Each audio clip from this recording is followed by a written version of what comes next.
আরে দেখাও, মাছ মাছ ভাতে দিচ্ছি আজকে অনেকদিন পরে। মানে বানানোর ইচ্ছা হয় কিন্তু সময়ের অভাবে বানানো হয় না, তাই ভাবছি আজকে মাছটা ভাতে দিয়ে, ভাতটা হাফ হয়ে গেছে, এবারে চাপা দিয়ে রাখলেই হয়ে যাবে। আর ইলিশ মাছ বেশি মানে সিদ্ধ হতে সময় লাগে না, আমার মা বলে 10 মিনিট হলেই এরকম ভাতে বসলেই হয়ে যাবে। তা আজকে দেখি কেমন হয় ইলিশ মাছ ভাতে। ঠিক আছে, দেখো।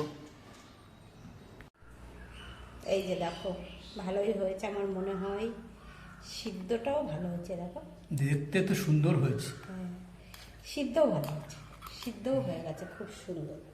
আর এরকম এক পিস ভাপা মাছ থাকলে আর কিচ্ছু লাগবে আর না, কিচ্ছু লাগবে না। তাই না?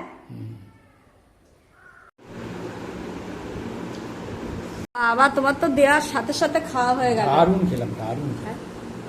না গো সত্যি, আমার মাও বানাতো, আমরাও এরকম খুব ভালো খেতাম, এটা খুব টেস্টিও হয়, সত্যিই খুব ভালো লাগে।